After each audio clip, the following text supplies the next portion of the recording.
one disaster to another.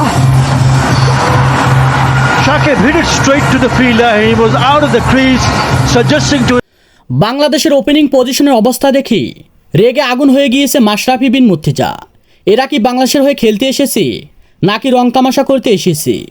এমনকি অনেক ভক্ত সমর্থকরাও যেন খেলা দেখে মেজাজ হারিয়ে ফেলেছেন তারা। আবার অনেক ক্রিকেট ভক্ত সমর্থকরা বলছে যে তাদের জন্য পুরো টিকিটের টাকাটাই লস হয়ে গিয়েছে। হ্যাঁ দর্শক, বিস্তারিত জানুন পুরো ভিডিও জুড়ে।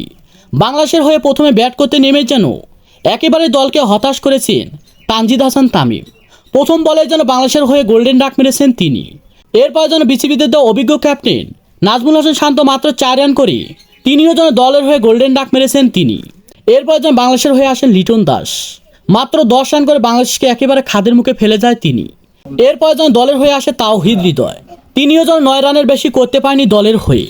তারপরে যেন দলের হয়ে আসেন hard hitter batsman Mahmudullah Riyad, ভালোভাবে দলের হয়ে খেলতে চাইলেও যেন সাকিবের ভুলের কারণে রান আউট হয়ে 13 বলে 13 রান করে তিনিও ফেরেন সাজঘরে। তারপরে যেন দলের হয়ে সাকিব আল হাসান আসলেও তিনিও যেন তাদের মতো যাওয়া আসার মিছিলে ছিলেন। আর বাংলাদেশের একের পর এক উইকেট হারা দেখে একেবারে যেন রেগে আগুন হয়ে গিয়েছে মাশরাফি বিন মুর্তজা। মাশরাফি সবার সামনে এসে বলেন এরা কি বাংলাদেশের হয়ে খেলতে গিয়েছে নাকি রং তামাশা করতে গিয়েছে। যদি তারা একটা ম্যাচ ভালো করে খেলে তাহলে যেন পরের ম্যাচে বলে চোখে দেখে না এই বাংলাদেশের ওপেনার ব্যাটসম্যানরা। তো দর্শক, আপনাদের মতে এই বাংলাদেশের ওপেনিং পজিশনের কি করা উচিত সে বিষয়ে আপনাদের গুরুত্বপূর্ণ মতামত জানাবেন আমাদের ভিডিওর কমেন্ট বক্সে। ধন্যবাদ।